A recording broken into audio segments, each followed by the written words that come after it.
Welcome everyone to Walking After Whiskey with Trevor and Travis. I'm Travis. And I'm Trevor. What we're going to do is break down your latest episode of The Walking Dead tonight. And we're also going to break down a top shelf, a medium, or a well whiskey. Tonight's episode we're breaking down is the Season 8 premiere entitled Mercy. And the whiskey we're breaking down is Jim Beam's Apple. Well, Nina, let's get to the review. Jim Beam Apple contains all the pride of the Beam family's 220-year history with a refreshing take on family tradition. Our distillers have brought the taste of crisp green apples together with Kentucky Straight bourbon whiskey. The result is a perfect balance of apple and bourbon with a light, refreshing twist. Enjoy club soda or on the rocks. Or straight up, that's how we take it. This segment is brought to you by Kessler's Lounge of Vallejo, California. Established 1982. With the best mixologists in Northern California, Kessler strives to be different from the rest. Kessler offers a full bar with live music every Wednesday, Friday, and Saturday, with free Texas Hold'em to sharpen your skills every Sunday at 6 and Thursday at 7. Kessler's is located at 125 Couch Street, Vallejo, California. Hope to see you there. The first thing we want to talk about in tonight's episode was the step-for-step reenactment from episode 1, season 1, to right now the 100th episode. Yeah, and all the references that went back from the first season, first episode to now. Yeah. And with Carl, how Carl kind of walked with the gas can, yes. And how they went into, how he was coming through the crowd and they had the walker, the same walker from being young. Yes. The baby. Yeah. Or she was young then, but 4 or 5. She's older now. And then the... So the girl they used is the actual same person that was in the first episode. It was the same first person from the first episode. That little girl, the 4-year-old girl, is now older. She did the exact same part now in the 100th episode. Kind of a homage, let's bring in the new season. First. Exactly. Yeah, and they used the same pan scene with Carl kind of looking into the car, looking into the driver's side window, and that was actually a reference to the scene in the first episode. Yes. Rick had done the same thing. Yes, it was like that at the end. Like Rick is the one that saw the older girl. Yeah. He's also the one that killed the younger girl with her teddy bear. So it was kind of like it was very like, huh? And he was like, this kind of looks familiar. It was kind of funny. Yeah. So next thing I want to talk about too is Rick goes and visits a couple graves over at the hilltop. Yeah. So who was in the graves, do you think? Well, they're buried in the same place that Glenn was buried. Oh. And at first, when I had first watched it, I almost thought that was Sasha because they flipped back to when she had been killed. And I almost thought he was standing over her grave thinking about when she popped out and turned into a zombie and killed Negan. Yes. But yeah, it's kind of sad at one point because I saw the two graves. It's obviously Glenn and Abraham. Yeah. But why didn't they come bring Sasha to be buried by Abraham? The same place. Didn't make much sense to me. Obviously, she died in Alexandria, but they could just a short car ride. They could just drove her body up there. Yeah. It's kind of sad that they either forgot to do that step, with continuity, or just didn't do it at all. Yeah. And the next thing I was going to ask you about, which I was kind of like kind of on the fence about, was the dream sequence. So when you see Rick kind of in distress, and then you see him enlightenment, like he's waking out of a coffin, and then back to him giving the speech. So what do you think about that whole lineage of timeline of those scenes? What do you make of that? Well, at first, because you see him kind of stressed out and in that Rick, I'm freaking out face, but then they flash to him in the bed, so you don't know if it's him thinking of something that's going on, or maybe he was dreaming that, but then it flashes to him making that conversation and the speech to everybody in the group, and then flashing back to that very paranoid, kind of scared, what do I do? Yeah. So I didn't know what to take of it. It was kind of awkward. One thing we do here is we don't spoil the episode or spoil the show with the comic books after we've read them.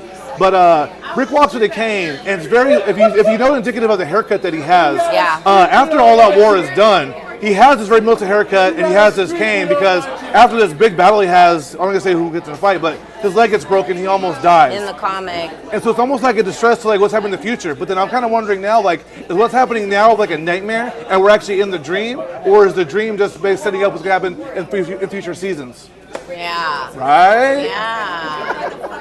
And the peacefulness of it all. Yeah, it was like very light and calm. peaceful. And the owl. Did you catch the owl? No. The owl that was on the side of the building. And back when they had first gotten there, what was her name?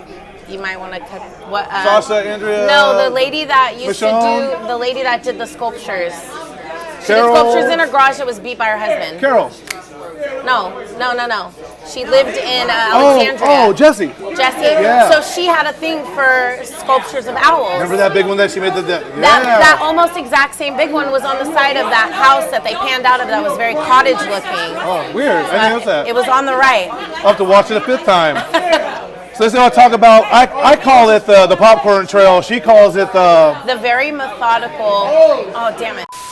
The very methodical popcorn trail, where we watch the zombies being led by Tara, who she says is being a pompous asshole. I think she's just a kid. She's like Tara she seemed very cocky. She seemed very cocky, very disconnected with the whole group. You know, thanks, a pleasure doing business with you, which kind of took me, you know, it had me taken back a little bit because I felt like this is all like a team effort. Everybody here has been through so much already, and for her to kind of displace herself and say, you know, thanks for, you know, pleasure doing business with you, kind of felt like she was like this was nothing but a job for her almost. This is what we're gonna do, a little Siskel and Ebert. I thought she was just being cool. She's 22 years old.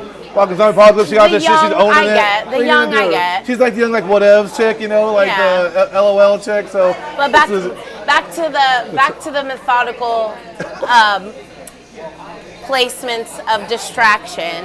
Nice. You know, they used. It's funny that, you know, Daryl kills one of the zombies. No, he kills one of the. What are the people that live there? Oh, the saviors. The saviors. He kills one of the saviors and then takes the savior's gun and uses the gun to blow up the car. Yeah. Almost kind of like this is your coming. You know? Yeah, they planned it all out. Definitely. But seeing them create a track for the zombies to follow all the way up, I thought was very clever. Yeah, you see a whole list of these people knocking off like all these lookout points, and obviously these all came from Dwight. Yeah, and to have Dwight and Daryl use the old Echo communication with each other and shoot arrows with written notes. Yeah, it's basically with cans with string, but with arrows. Yeah. At one point, Daryl shoots his motorcycle tower with the arrow, like dying, right? Yeah. I was kind of like after what Daryl went through, he's getting ballsy close back to the Saviors later right now. It's kind of like the Sanctuary. That's pretty close to where you were just hobbling on the ground eating a shit sandwich. I know if he was Rick, he'd have like PTSD or something whenever he got in the area. Oh, shut my head. Yeah. So the last thing we'll talk about is. So they line up everybody. They have this whole militant standoff. But I love how they get the metal plates in the cars just right, almost like the 300, where the shields make a wall that they can't be penetrated. It was very militant in the way they did this. Yep. And they didn't shoot Negan when they had the chance. They shot the windows out. So many opportunities. Why did they shoot the windows out, do you think? And I think that was the final point where they wanted to draw the walkers up to, knowing that they had created this trail and in the end have a place to go where they would inadvertently meet their demise. Yeah, basically the carrot in the box for the Bugs Bunny full string. Yeah. And then at the very end, we see the zombies all come in, and in the dark, Gabriel finds a little bit of sanctuary, and then all of a sudden you hear. We didn't wait back. How Negan uses Gregory. Yes. How Negan uses Gregory as the let's pull everybody. You know, this is your last chance to still have a home and still have someplace to go to. Yeah. And then everybody basically says, well, fuck Gabriel. Yeah. So fuck Gregory. Yeah. In the comics, what they do in the comic books is they say Gregory says, "Don't come back to the hilltop. You have no place here." And everyone, like half the people actually leave. In the comic. But in the show, no one left. They all show unity for Maggie. With Maggie. Yeah. But and then. And to have everybody turn their back on Gregory and say that they're standing with Maggie was big. Yeah. And once Negan realized that Gregory was irrelevant as fuck. Yeah, didn't need shit. Put a lot of time in you, I thought. Right. I stuttered. So once Negan figured out that Gregory was irrelevant as fuck, he kind of just kicked him down the stairs, and that was the end of him. And to Gregory, and Hilltop's now Maggie's. Yeah, Jesus, I missed him. We stand by Maggie. All right. And then this goes to Gabriel. Yes. And Gabriel trying to be the holy man that he is. So Gabriel is trying to help out Gregory, and Gregory takes off in their car, and Gabriel has to jump through the RV. Zombies are everywhere. There's hundreds of zombies. He finds himself trying to get into this like little outhouse thing. By the time he gets in this trailer, it's in the dark, and you hear this ominous Hope you got your pooping pants on. Yeah, and he said that. Remember when he said when everybody got their heads bashed in? Yes. Negan had said, I hope you have your pee-pee pants on. Yeah. But I don't think Gabriel caught that. Well, No. Gabriel wasn't there. He wasn't there. Right. And he called it the PP Patrol, the Pee Patrol. Yeah. And, right? And, I mean, I hope you have your shitting pants on. and Negan walks into the light of the window and just says, Yeah. because you're going to be shitting your pants. Yeah. And so it's like, oh, shit. So we're not talking about Gabriel, but, it ain't going to be good. Obviously, No. Negan's really pissed off. They done brought zombies into the sanctuary. Yeah, and took Negan over. is pissed. So, good fucking review. Good review. Interesting episode. It wasn't as good as I was hoping it was going to be. Guys, for a season opener and a 100th they're episode. building up. They're building up. And that's what they're good for. Hey, Nina, good review.